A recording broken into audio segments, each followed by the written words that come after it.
guys, welcome to Collider Movie Talk for movie fans. I'm your host, Ashley Mova, and this is the daily show where we give you all the latest news from the world of movies, plus some insight into what it all means. Leading off the show today, Kristian Harloff. What's going on, guys? Welcome back to another episode of Collider Movie Talk. Excited to talk movie news with you guys, with the panel. Let's do it. Also here, Jon Schnepp. What's going on? Gonna see Carnage Park tonight. Ready for some carnage.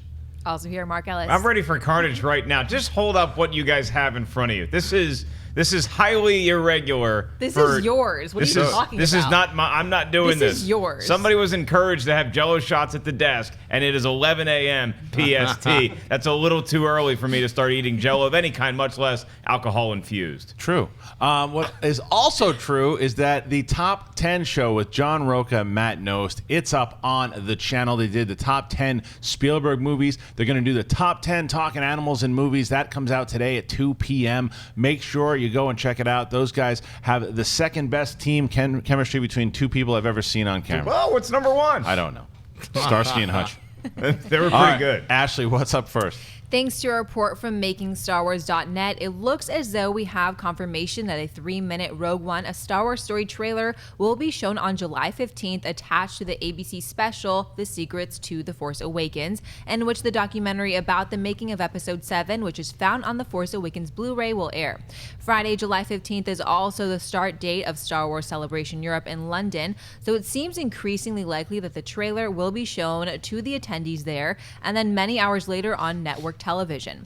Lucasfilm and Disney have yet to confirm the report. Kristian, do you think this extended Rogue One trailer will finally show Vader? Yes. I mean, from what the rumors are, that it's going to be a 3-minute trailer. If you don't put Vader in 3 minutes, you're going to have a lot of people asking, where was Vader? What's happening with Vader? Because we all know that he's in it now. Right. It's one thing that they were still trying to hide the fact that he was in it, but we know that he's in it. Even if it's a quick shot or just the breathing, anyway, to just let us know that he is indeed in the film. We know it already. They've confirmed it throughout the Entertainment Weekly reports, and the rumors that they're cutting some stuff back because he was a little too violent. We don't know exactly what the real reports are, but we do know that he is in the movie. So I do think that we're going to get it. I like that we're getting a 3-minute trailer because I think that's going to put some people's fears at rest. I think by putting a 3-minute trailer out there showing exactly what the story is, we got that little teaser last time, but there wasn't enough in there to say what this thing was really about. Now we're going to see that. It's right during celebrations when they're going to air it. They're going to show the 3 minutes during ABC News.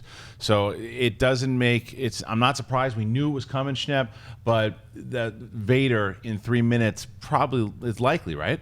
Man, it would be great if they just opened it with Vader. I mean, just get it out of the way. Right. You just see him walking down a hallway, cutting down somebody with a lightsaber. Him reading a book by a "What?" fire. I Oh, hi, know, right? welcome to Rogue One. I didn't know you'd be here. We're going to try to save the Death Star. Yeah, it would be amazing. I really look forward to them getting a little bit into what the adventure is going to be. We know they're going to try to get the plans of the Death Star. We know they're successful. How did they do it? What did they have to go through to get to it? That's what is exciting for me. I wonder if any of the reshoot stuff that they're working on right now is going to be in this new trailer, though. I would have been cool with breathing in the teaser trailer. Like if it just at the end it said, hey, that's the guy we know. They gave us no indication whatsoever that Darth Vader was going to be in the movie from the first trailer we saw. So this trailer, I don't think just the breathing alone is enough. I think you need to see Darth Vader. I think you will see Darth Vader. 3 minutes is a long running time for a trailer. That means that makes me worry they're showing us too much good stuff. I just need 2 minutes and I'm out and I'm happy. This thing is going to debut at Star Wars Celebration in London at around 4 p.m. That's when the panel starts. So between 4 to 5 p.m. in local London time, meaning it's going to be around 2 p.m. is when we might see it on the East Coast, 11 p.m. or 11 a.m. on the West Coast. They're live streaming that panel, and what they did last year when they live streamed the Force Awakens panel celebration is that that was when everyone got the trailer. I assume that's going to be the exact same model they're going to do this year. They're going to show, they'll talk about it and then say, you guys ready? They'll show the 3 minutes, and that's when everyone will get it. And then ABC will show it again, I think, during their. That would be the hope, because I want to see the trailer in my hotel room from Fort Lauderdale, not when I'm in the green room waiting to go up. Like, I can't handle that much excitement at nighttime. I can't wake up Friday and know I got to wait 12 hours before I see that trailer. I got to wake up, get some lunch, get back to the hotel, and do a reaction. I'm sure you guys are going to do one too. This is so exciting, man. You get to see Darth Vader on screen again. Not the new Vader from Revenge of the Sith. You get to see real Darth Vader in his prime. This is going to be awesome. Even if we don't see Darth Vader, I'm still going to be happy watching the trailer, but you got to think they're going to show us some of that, dude. Yeah. All right. What's next? According to a report from Screen Daily, Idris Elba is set to direct his first film later this year. In an interview with Studio Canal CEO Danny Perkins, Screen Daily confirms that Elba will take on Victor Headley's novel Yardie for his first directorial debut, working from a script by Brock Norman Brock, who co-wrote Nicholas Winding Refn's Bronson. Yardie tells the story of Dee, a courier carrying cocaine from Jamaica to London, and decides to do it alone, disappearing into the mean streets of Hackney carrying a kilo of white powder that his friends are anxious to recover. There's no word on a release date or cast. Schnepp, thoughts on Idris Elba's directorial debut? I'm really excited about this. This sounds like a fantastic story. I mean, Idris has been in so many amazing movies. He's been in so many amazing television series, as far as from Luther all the way back to The Wire. I mean, so he's seen it. He's very experienced as far as acting in it. He's worked with so many amazing directors. So I think he's going to take all of that knowledge that he's learned and apply it to what sounds like an incredible, tense story. So I can't wait to see what he does. Yeah, I agree with you. I think that it's the amount of experience the guy has built up. You know, really smart dude. Watching what he's done just in his acting career, but listening to him in interviews and the way he's very observant and paying attention to the directors that he's worked with in production to see what he's going to do. And this is a story, the first one he wants to tell. You know, it's not just one he's like, oh, I'll pick that one. It's something that he's probably been pretty passionate about, that he wants to come out and say, hey, look, I wanted to direct. This is a story I want to tell. So it sounds pretty cool. It sounds like something, even like you're mentioning The Wire or Luther, stuff that he's been familiar with, that those tones. So yeah, I'm right now, anything that this guy does, I'm pretty much on board with. I want to see whether it could be a comedy, it could be animation, it could be directing. The guy's doing it all right now, and I want to see more from what he's doing, and him venturing into the directing side. Pretty exciting. Yeah, I'm always excited when middle-aged actors who are very skilled at their craft decide to do action movies. Whether it's Liam Neeson or Denzel Washington or now Idris Elba, it's like, that's what I want to see you do. And that baseline of just being like a fun 90s style action movie where, oh, I got to carry these drugs and I hope nobody kills me, I'll probably have to take on some people, that's fine. But the fact that he's directing it, the fact that he cares so much about this story, that he wants to be behind the lens as well as in front of it, makes me think there might be something extra special to this story, that is not just another like Equalizer knockoff or Taken knockoff, that this is something he cares about making. So in that vein, I'm very excited to see that, more so than I just would be a normal run-of-the-mill Idris Elba action thriller. All right, what's next? Production is now officially underway on Thor Ragnarok, which this past weekend saw the beginning of principal photography in Australia. The third installment in the Thor franchise enlisted a very different kind of director for the follow-up. What We Do in the Shadows and Hunt for the Wilder People director Taika Waititi, along with a cast that includes Cate Blanchett as the villain, Jeff Goldblum as Grand Master, Tess Thompson as Valkyrie, Carl Urban as Scourge the Executioner, and Mark Ruffalo's Hulk/Bruce Banner. The announcement of filming was, of course, revealed on Twitter when Ant-Man director Peyton Reed sent out a congratulatory tweet to Taika, reminding him about using explosions in a Marvel movie. Taika then responded with a tongue-in-cheek tweet of a shot of some empty crew chairs, saying it was a pretty sweet first day thanks to all the people who showed up.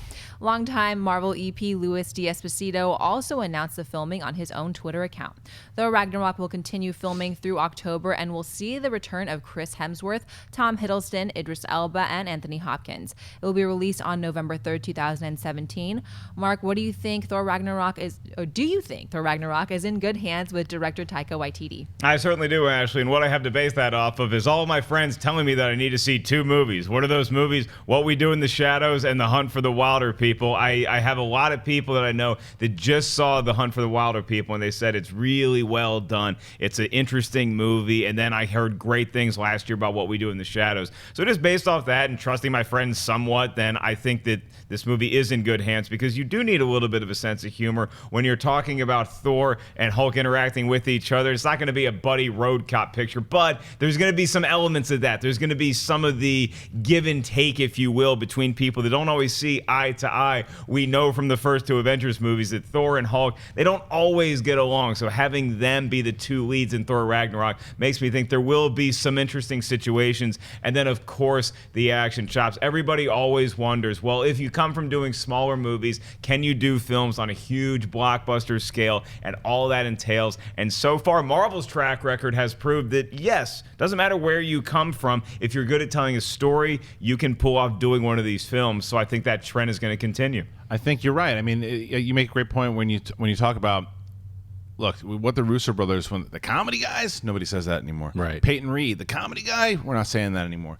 And I think that's the same thing with this guy. And Taika, the comedy guy? The comedy guy, maybe Flight of the Conchords. Yeah, Flight of the Conchords. And everyone was buzzing about this movie, the Hunt for the I can't get. I would say For the Wilder People. Wilder People.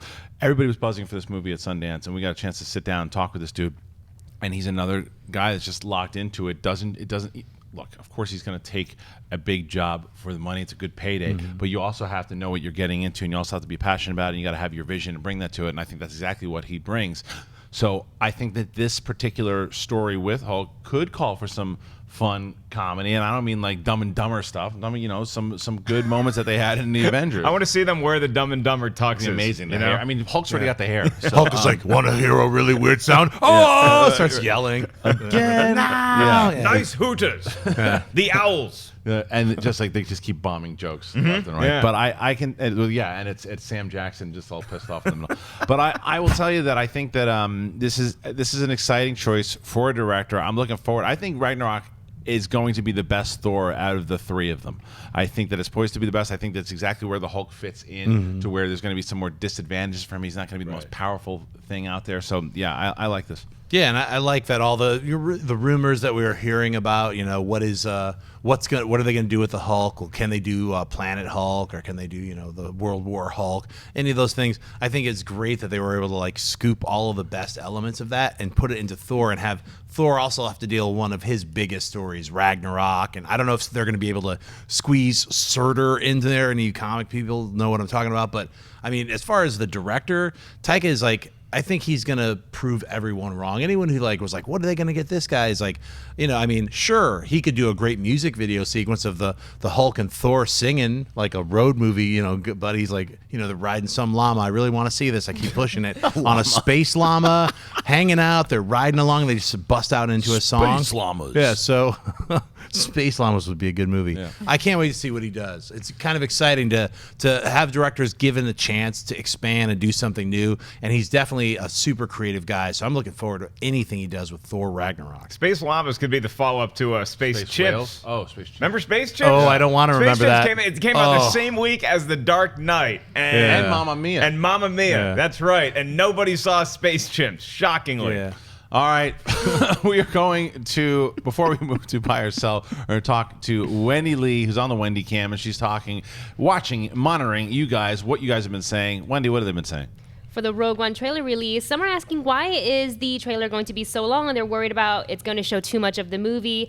Some are saying don't show Vader, they want to keep the fans in anticipation, and they're saying that they just want to hear his voice and his breathing. Kyle S says all they need to do is have a shot of the door sliding open and Vader turning towards the camera. I will have a heart attack and die happy.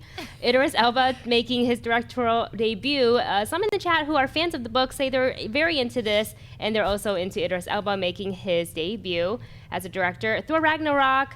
It looks like the chat is very hyped for this. They're liking the cast a lot, and they're saying this will probably be the best Thor movie. Jonathan Carroll says, interesting choice for Taika Waititi to direct Thor Ragnarok. I like what we do in the shadows very much. I can't wait to see what he can bring to the MCU universe. Thank you, Wendy, and thank you guys for chiming in. Keep doing that, and Wendy's gonna be going through them, and we'll read after the Buy or Sell. Before we get to Buy or Sell, you see that big shiny gold belt? Ooh. Well, it's coming up on Friday. The champion Mark Riley defends the title against dangerous Dan Murrell from Screen Junkies, the reigning movie fights champion. It goes down. It's gonna be. It really is Ali Frazier. It's Liddell Couture. It's going to be Space Chimps versus Space Llama. Yes, I know, but who's the Space Llama in this one? I don't know. We're going to find out on Friday. So make sure you check that out. 2 p.m. on Friday, the title match goes down. All right, now it's time for Buy or Sell. Ashley's going to read some more stories in the world of movie news, and myself, Schnepp, and Ellis just going to buy it or sell it. What do we got? The recent success of The Conjuring 2 means that there is the inevitable talk of a third movie, with director James Wan already getting inundated with questions about a Conjuring 3, even with the second film still in theaters. Talking with IGN, Wan was pushed about a third entry and whether or not he has any ideas for it. Here's what Wan said. I do have something specific, but I'm not going to say it. But I will say this. I do think Conjuring 1 and 2 are both set in the 70s. I think Conjuring 3 has got to be set in the 80s. Wan also alluded to the Warren case files, saying they allow for a lot of different scripts, so there's a lot they could pull from. New Line recently announced plans for another spin-off, The Nun, though no official word on Conjuring 3 has been announced. Kristian, buy or sell a Conjuring 3 set in the 80s? I buy it if Juan's doing it, and I buy it. We had the Hayes brothers on Schmoes about 2-3 weeks ago, and they talked about that they're definitely going to be doing a Conjuring 3. It's pretty much going to happen. There's so many different stories that they have. They bought a whole bunch of the stories Warner Brothers did anyway. It makes sense. It's not like they're just kind of jumping decades to jump decades. There's probably a pretty good story that happened in the 80s that there's record of that they're going to tell, and if James Wan does it again, I'm absolutely on board. I loved the first Conjuring. Really thought the second Conjuring was a well-done horror film that I enjoyed watching. So to see what James Wan has a lock on these characters, on this story. So if it takes place in the 80s and he wants to do it, I buy it. Mark? Yeah, I buy that this soundtrack is going to kick ass. I also buy that you're going to do it in the 80s because, look, if you're the Warrens, you've been running around both continents of America, and then you went over to Europe and you helped people get rid of their ghosts that maybe they planted in there in the first place. That's my theory. So now you have the Warrens. They need to recover a little bit, you know? First of all, you need to get your husband to stop painting creepy stuff, and then you needed to sit down and relax at home and get rid of all the spirits. But then what happens? So many times you get called out of retirement. You got to get back in the game because something's going down in some house in 1983, let's say. Some family gets home from seeing Return of the Jedi for the 4th time, and there's something amiss, and only the Warrens can stop it. I love the idea. It's like X-Men, you know? You got a 70s movie, now you're going to get an 80s movie, then maybe Conjuring 4 takes place in the early 90s. Right. I'm on board. Big buy for this guy. Schnepp? Yeah, I like what Creepy Puppet said. The 80s, it's a perfect place. It'd be a great time to like introduce a poltergeist or some of the things that we all experience in the 80s. So hopefully it'll be great, and hopefully Juan will be directing it. I think they've also have a lot of other like side things, just like how they had the little doll. Now they're gonna have the nun. Maybe they're gonna have the apple stick man or whatever that weird dude's name was and crawling around. So they could have a couple of those in between before they get to Conjuring 3. So I hope that Juan does direct Conjuring 3. That sounds like a fun Google search that I'm gonna fall down later on tonight. Is like the craziest like supernatural stories that took place in the 80s, because I had heard of the Enfield haunting, I'd heard of the Amityville haunting. Those were both in the 70s. Yep. So what was the scariest thing that the Warrens dealt with in the 1980s? Right. I have no basis for that yet. Well, I'm sure you're going to find out. With going down a rabbit hole this weekend. Right. All right, what's next? I have a question for you guys. If Juan steps away from this, do you still buy it? Yeah. I get hesitant. It depends on who they put there, and if he has the choice on who he decides is going to replace him. But yeah, I would be hesitant going into it because his style is all over those movies. The way that he shoots them, the way that he brings those characters to life. Now, that's not taking anything away from those actors who do an amazing job. But Juan has been the star of both of those films, and I think that it would lose a lot to not have him for the. I buy it. I wouldn't buy it necessarily as big. But you could have that nun direct the third movie, and I'd be like, yeah, it's The Conjuring, man. No. Because it's their flagship horror franchise, and he's got this production company now, so he recognizes talent when he sees it, both in front of and behind the camera, so I trust his eye for handpicking somebody to succeed him, but I would rather see James Wan do The Conjuring movies. I got one name for you that might change your mind on that. What do you got? Annabelle. Yeah. I got another name that might change your mind. David Sandberg. He picked him to do Lights Out, and then he's going to do the next Annabelle 2. So hopefully he can write that ship. Then maybe he gets to do The Conjuring 3 or 4. Right, I think James Wan, if he's not directing it, I might even sell it. It depends on who they get. I mean, you can have people do all these Conjuring spin-off movies. Like you walk into the Warrens' creepy room and you see all these things. Let other directors come in and do that. I'd rather have James Wan do The Conjurings, but if he's not, I trust him because The Conjuring is his baby. And there's a to tone take care of that property. That's why I said I was hesitant. It depends on who they put. Well, he's done the first. If he didn't direct the second one, and the second one was as good as the first one, but didn't have that same style, so now we have a style that goes with The Conjuring. And that is James Wan's style, so it's hard to separate. All right, what's next? The first trailer has been released for Daniel Radcliffe's Imperium, starring Daniel Radcliffe as Nate Foster, an undercover FBI agent who infiltrates a gang of white supremacists in order to prevent a domestic terror attack. Radcliffe's up-and-coming analyst character must then confront the challenge of sticking to a new identity while maintaining his real principles as he navigates the dangerous underworld of white supremacy. Inspired by real events, Imperium also stars Toni Collette, Tracy Letts, Nestor Corbinell, Bern Gorman, and Sam Trammell. The movie will be released by Lionsgate, premiere in theaters on August 19th. Schnepp buyers sell the trailer for Imperium. Yeah, I buy it. I thought it was a very intense trailer. It's dealing with stuff that we haven't seen since American History X. It's dealing with skinheads. It's dealing with the whole idea of terrorists in our own country. It's dealing with how do you get inside this kind of an organization. And it's a frightening trailer. It keeps ratcheting up. I like that. I couldn't tell what was the beginning and what was the end, so I don't feel like they ruined any of the movie too much. It just looks like a great performance as well from Daniel Radcliffe. So yeah, I buy it as well. It reminds me. It's like American History X meets Donnie Brasco. Right. And when I was watching, I didn't know exactly what it was. And we see that poster, you immediately know what it is as long as you have an inkling that it's going to. Well, he goes in as a skinhead, but then you see the badge, you're like, oh, okay, it's a Donnie Brasco element. And then you watch that, you see that you're gonna, like you said, it's intense because you felt it was intense just in the trailer of. Are they going to catch on? Anytime you have these kind of undercover stories, you're always fearing for those people, and the fact that it's based off a true story. What exactly happens? And I don't think they gave enough. I don't think they gave too much of the trailer away. Even though there's some moments, I think they kind of teased what you were saying. They teased to make it look like it was the end, but I don't think it was. That whole like look to the left thing. Right. But yeah, this could be a really, really good movie, and he makes a lot of good choices, this guy, Daniel Radcliffe. He's never doing one thing, and I think he's gotten so far away from the Harry Potter image, whether it's Swiss Army Man or this or whatever he's Horns. doing. Yeah, he does so many different movies, and he's always trying to do different things. Let's face it, he doesn't ever have to work ever again in his life if he doesn't want to.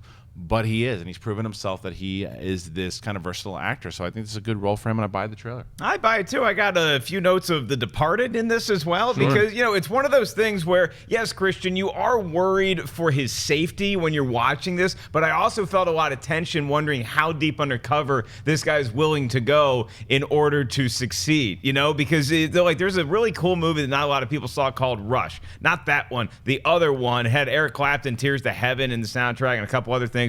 And this guy is going undercover, but he's doing drugs. Like, he starts to do some H, to infiltrate whatever. And it's like, how far are you willing to go to get your man, even if it's destroying your life in the process? This trailer made me feel some of that tension. And yeah, Daniel Radcliffe is a guy who he has proven himself as a very versatile actor. He's not one note. I think he will eventually come back to Harry Potter, but you're right. In the meantime, he's got a lot of potential to do whatever the hell he wants. I saw Swiss Army Man a couple days ago and was floored by how good and how diverse his performance was as a corpse. So imagine what he can do when he's playing somebody who's actually still alive. All right, what's next? Warner Brothers has released a new trailer for War Dogs Online. The film is based on a true story and stars Jonah Hill and Miles Teller as two ambitious young men who become weapon traders for the U.S. government, landing multi-million-dollar arms contracts and living the high life before everything comes crashing down. Directed by the Hangover trilogy director Todd Phillips, the movie is written by Stephen Chin, Todd Phillips, and Jason Smilovic, based on the Rolling Stone article titled Arms and the Dudes by Guy Lawson. The film also stars Ana de Armas and four-time Oscar nominee Bradley Cooper. The film opens in theaters this August 19th. Mark buyers sell the new trailer for War Dogs. Ashley, I'll give it another buy. Another film based on a true story, and I give this thing a buy. I love the premise of War Dogs. I love how it sounded. Seeing the first few images that we got from the previous trailer, I was really on board with this, even more so because we got some story. Todd Phillips directing it. Again, I trust these comedy people when they're telling a true story that has elements of comedy, but also can get very serious and very dangerous. It looks funny to me. It looks a little dramatic. I thought the chemistry between Jonah Hill and Miles Teller is something that's going to sell this movie. And August 19th, it's a great landing date for it because we're starting to get out of the dregs of summer, and either studios use that as a dumping ground to put a crappy action movie, or it's something a little different because they know audiences are going to start to crave that. I think that's going to be what War Dogs is. Yeah, I'm going to buy it for now. I think that when I see Jonah Hill, he really enjoys playing this kind of crazy loudmouth character now, because even though he didn't do that in Moneyball, he certainly did it in Wolf of Wall Street, and it was great. And he's kind of playing that again with Miles Teller almost playing the straight man in this particular one, even though, you know, you see him doing a little bit of the outrageous thing, but it seems like it's Jonah Hill who's leading all the crazy action. It's a true story again, and to see what these two guys did, I don't know if I believe Jonah Hill is a 21-year-old, but I don't know if he's supposed to be playing that young. With that's tomato, who cares? The story itself could be very interesting. Todd Phillips doing this movie, to me, I think this is more of the realm I'd like to see him go. Be able to blend that, like you were saying, Mark, blend the crazy comedy with the serious moments, because the Hangover franchise started to get just too bizarre and too crazy towards the end of it, and it lost me. But to see him get away from the Hangover stuff to get into a story like this, into a true story, I liked what I saw so far, so I'm going to buy it. Yeah, I'm gonna buy The Art of Editing, the trailer. Yeah, because this is a very well edited trailer, and I thought the first trailer for War Dogs was horrible. And it made me not want to see the movie. It just felt like, oh, you're glorifying all the horrible, crappy things about America and selling arms and war and these stupid young dudes who are making money off of it. And it was disgusting to me as far as how I felt. Now, this trailer, they took that same, whatever the movie is, I don't know yet, but they took the tone and all that garbage from the first trailer and got rid of it and spun it via the art of editing and made it this, like, very intelligent, like fun. Definitely it's going to have comedic moments, but also like tense moments, and also like these guys are in over their heads. Yeah. I mean, I thought the first trailer was just way too jokey and smarmy, and everything about Jonah Hill in that trailer was gross to me. Like, wow, that's the kind of guy I wish blew up in a landmine, you know, as it didn't make that money. You know what I mean? Everything that is wrong with America. And this movie was sort of like, oh, it's like it focused more on the Miles Teller character and the, you know, I'm out of my element. What do you mean 50-50 chance? That kind of element of humor as far as just the other kind. So I think I buy the editing of this trailer. I think you will get those notes, though, of feeling very sick to your stomach about the fact that this is based on a true story. But that's also why I like seeing Todd Phillips doing it, because I think there's going to be a comedic spin on that you can laugh at it, even though some of the humor in this movie appears to be very dark. Right. And it will be lampooning ourselves, which is deservedly so. But I also like seeing Todd Phillips. I wouldn't mind seeing him do straight comedies as well. Sure, old school is great. But I was just talking about the slickness of the first War Dogs. Yeah. It was trying to fit into a Hangover type comedy thing, but dealing with this kind of... The Hangover got away from itself, and it could never get back on track, I think, just because they had such a brilliant premise, and they were never able to recapture it. But seeing Todd Phillips do something original in the straight comedy vein, I'd also be on board for that. All right, Wendy, we'll go back to you now here. What are they saying during the buy or sell topics? Well, for the Conjuring 3 movie, the chat was very divided. Actually, the chat was pretty divided on everything in buy and sell. Some are saying that they don't need a Conjuring third one. It feels just like a cash grab. And others are buying this because they love the first and second one so much. Ink and Celluloid says, sell Conjuring 3. 1 was good but overrated. 2 was a letdown. And 3 will just be more of the same, but less so. For the trailer for Imperium, the chat again is divided on this, but I see that they're leaning just a little bit more towards buy on this one, though some are saying Daniel Radcliffe looks too young to be an FBI agent. David Lynch says the trailer for Imperium is a huge buy for me, very intense looking, and a great different role for Daniel Radcliffe. Finally, for the trailer of War Dogs, again, they're divided on this, and a lot of them are just selling because they're not fans of Miles Teller, but they are at least interested because they like Jonah Hill. Ty Gurr says, War Dogs intrigues me. I read this true story on which is based on, which is insane. Hill and Teller looks great. Teller's going down that Shia LaBeouf thing, though, that Shia LaBeouf did for a little bit, because I noticed that when we did the Ray Mancini trailer the other day, and now this trailer, and anytime it's always like people are selling stuff that he's in because he's in it, and it's something about him that certain people like him. I actually don't mind him, but a lot of people are rubbed the wrong way by him, and it seems like I couldn't believe that last time. It was like, Wendy had said during By Yourself, they're selling it because of Miles Teller. They're not because he looks bad in it. They're just selling it because of him. And the same thing again. They're selling. I wonder why that is. Something about his personality that comes off. I could see what they're talking about. But he was so good in Whiplash that's kind of overrode a lot of the other negative aspects. I think there's a little bit of the I think I'm a great actor thing, but I think more so it's just that some of the roles that he's been in the past he's either played the fast talking annoying friend on purpose. Right. That's what they're going for. And then also, like, he, more than anybody else, has the most stink to wash off from the Fantastic Four. So that's why it's nice. Like, Michael B. Jordan got over pretty quickly with Creed. Then Kate Mara, when we saw that, what's that trailer, Megan or whatever that thing is, that we saw a couple weeks ago, it's like she is getting over that. And then with this one, it looks like Miles Teller can also finally start to recover from that stink as well. So I hope that's the case because he's a really good actor. Okay, now it's time for AMC Rewind, going back 10 and 20 years, brought to you by our friends over at AMC Theaters. Ashley, what opened up 10 and 20 years ago today? 10 years ago, there was Pirates of the Caribbean, A Dead Man's Chest, and A Scanner Darkly. And 20 years ago, there was Courage Under Fire and Harriet the Spy. I'll start with 20 years ago. I remember seeing Courage Under Fire. And seeing a young Matt Damon in that movie. Very skinny. Yeah, and Meg Ryan was at the, still at her height and doing these movies. I liked the movie. I haven't seen it probably in a long time. I don't know if it's how dated it is or if it is at all. I think that The Scanner Darkly, when that popped up on Rewind, that was 10 years ago. I remember because working at Warner Brothers, like they were promoting that movie heavily down the road there, and I remember just being kind of thinking how cool it looked. And I can't believe it was 10 years ago. It's gone by so fast. But the Pirates movies, I don't even know which one that is. Is that the second one, the third one, the fourth one? I have no idea. I don't remember those movies. I remember the first one being good, and I think they've just kind of missed an opportunity ever since they've. Yeah. But Mark, which one stand out to you? I think Dead Man's Chest was the second one, or the third one.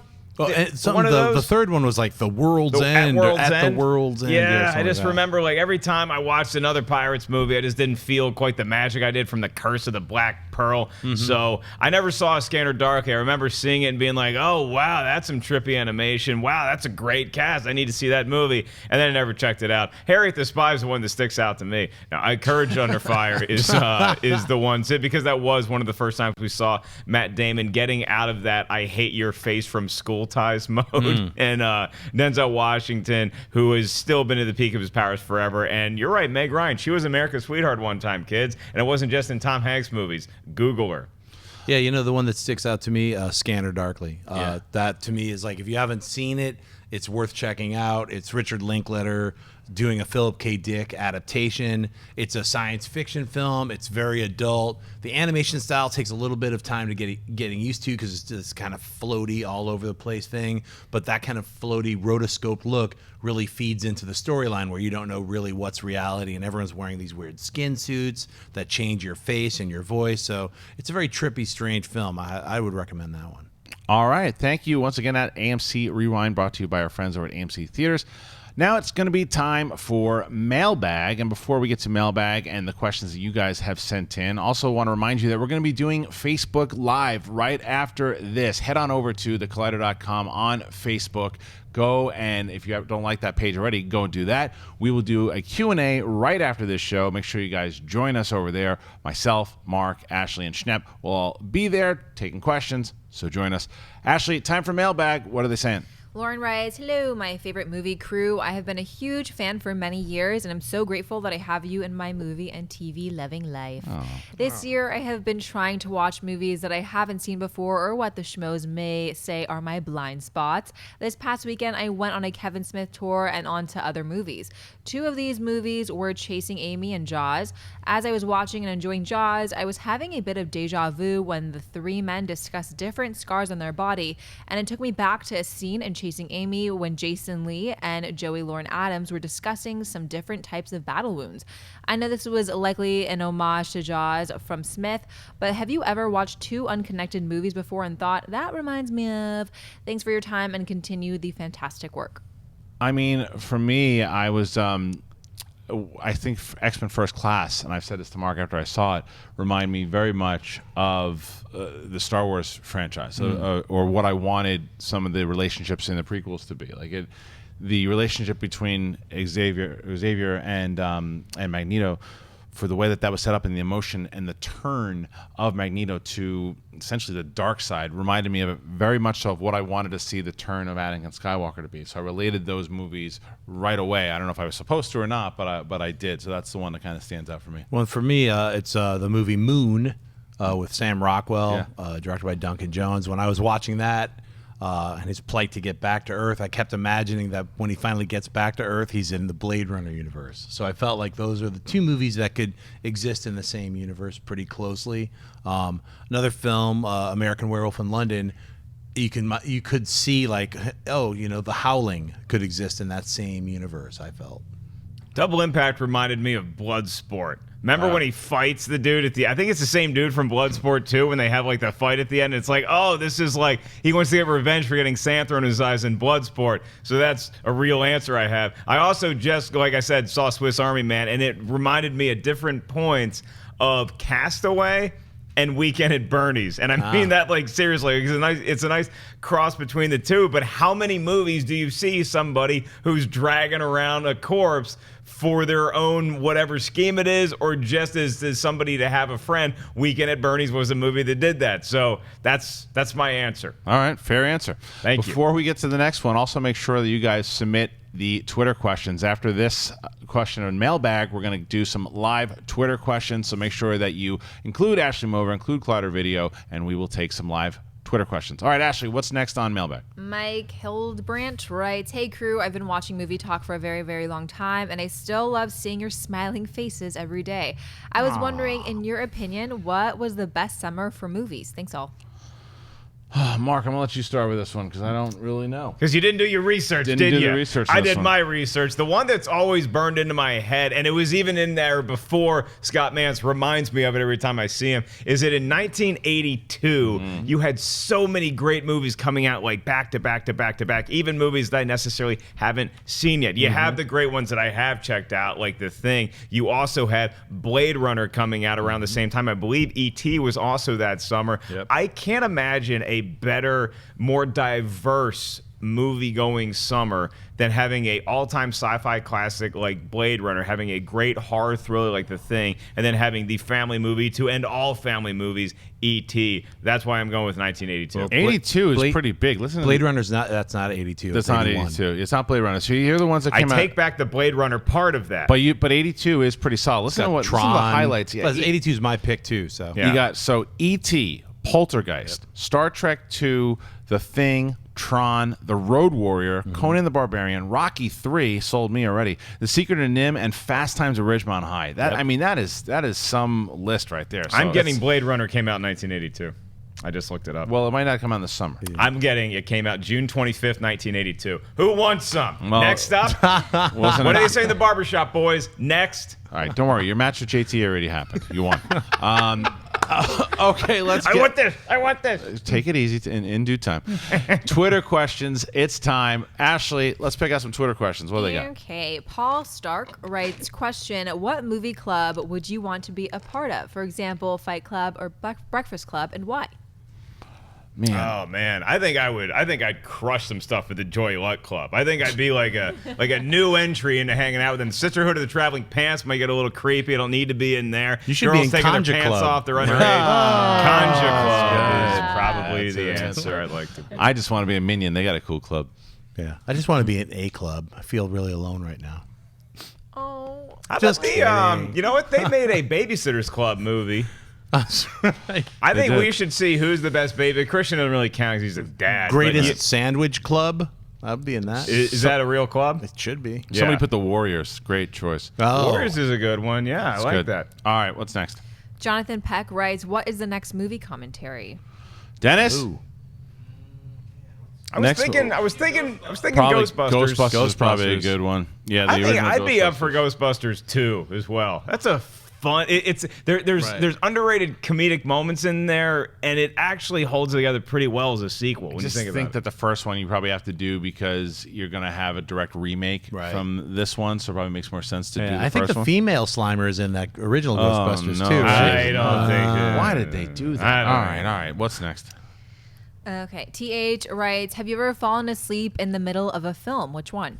Oh, yes. Yeah. Hey, here's a couple. Superman Returns twice. Oh, man. League of Extraordinary Gentlemen 3 times. Wow. Like full snoring, had to be jarred awake. So those are 2 right off the bat. Yeah, I remember one, it was like literally 15 minutes into the movie. We went to go see the Conan the Barbarian with Jason Momoa, and we usually sit on the aisles, and I have all the way to the aisle so I can sneak out for an easy pee break, and I'm sitting there. So when you sit on the end of the aisle, sometimes you got to, like, people need to go out or whatever. Somebody, for whatever reason, had to pee 15 minutes into the movie, and they're getting out, and they're waiting for me to move, and he's nudging me, and I, like, wake up. and then they leave, and Kristian's like, are you asleep already? I was like, yeah, sorry. Yeah, I don't think that's ever happened since, but I almost dozed off in the most recent Tarzan, but I woke myself up. Godzilla in 1998. I was so excited to see it. I was at school all day, like, this is happening. We're gonna drive to. There was a brand new movie theater opening in Hampton, Virginia. We drove down there. I won a shirt because I knew a trivia answer before the movie started. And the hour of the movie goes by, and I'm like, this is the worst thing that ever happened to me. I took a nap. I woke up, and there's a bunch of velociraptors running around Madison Square Garden. I'm like, what the hell movie am I in? It's one of the worst things I've ever seen. I just love the comment I said I've only fallen asleep at my house. Okay. And Hey, that's a very safe way to sleep. Good. yeah. All right, let's do one more. Okay. Scott Curtis writes, what are some fave movies with young casts that went on to have good careers in film? Hey, how about The Breakfast Club? Oh, man. You know, it's an easy question to answer the That's right. first half of that. And then it's like, oh, who had great careers in film? I was ready to scream Home Alone from the top of the rafters, No. I I think think Animal not House. exactly. Animal House had a lot of people bust off and Very good young cast. two out of the 3 main stars from Harry Potter doing all right now. That's So, true. Yeah. Okay. So you had what? Real Genius. You had what's the movie with Robert Downey Jr. No, Back it was, to School? no. Ethan Hawke and River Phoenix were in Hawks? were in that movie. Oh, that's Oh, Matthew Broderick. Yeah. What is it? They're the 4 voice- kids. Stand By Me. No. No, that's Right? Stand By Me is a good one though. You have Will Wheaton. Oh, right. You Those are have different Jerry kids. O'Connell. Ethan Hawke. You have if Riley River was paying Phoenix. attention, he would have gotten this already. And then you also have Young Guns. It's a pretty good one. Yeah. 6 Totally. dudes. That's a good Some one. of them went up to Casey Size Moscow, not so much, got but Dermot Mulroney, Charlie Sheen, The Emilio Outsiders. Estevez. The Outsiders. Outsiders. The Outsiders might be the Damn, best of that's all it. time. Yeah. Okay, guys, that's it. That's today's show. Wanted to thank everybody for joining us on today's episode of Collider Movie Talk. I'd like to thank Wendy Lee. Wendy, where can they find you? You can find me on Twitter, Instagram, and Snapchat at Wendy Lee Zaney. Jon Schnepp, where can they find you? You guys can find me on Twitter and Instagram at Jon Schnepp, and watch Collider Heroes. It's on later today. Mr. Mark Ellis. Explorers, that's what I was looking yeah, for. yeah. Oh, yes, Explorers. You can find Kristian and I on Schmoes Know. Just subscribe to our YouTube channel. I will be in Iowa celebrating my birthday and doing stand-up tomorrow and Friday. You can get tickets at my website, markellislive.com. Next weekend, Fort Lauderdale Improv. See you there. Ashley, I can do 3 shots and does none of them. Mova. What? Because I'm a professional. Oh, I'm at okay. work right now. You guys can find me on Twitter and on Instagram at Ashley Mova. Happy Wednesday, guys. And guys, like I said, make sure that you check us out on Facebook Live. Go over to collider.com. We're going to do a little Q&A over there right now after this show. Make sure you check out the Schmodown Championship match happening this Friday. Check out all of our other shows that we have going on. Like Schnepp mentioned, you got Heroes, you got Jedi Council. Once again, the Top 10 show. A lot of great content for you. And what I would love for you guys to do, what we'd all appreciate here, is share this episode of Movie Talk on Twitter. Tell them about it on Facebook. Let people know that you guys are watching Movie Talk, and fellow movie fans who aren't aware of the daily movie news show can find it. Go and do that, and then join us back tomorrow. Hey guys, if you like this video, click the thumbs up button. Also, make sure you subscribe to our YouTube channel. It'll help you stay up to date with everything we've got going on here at Collider.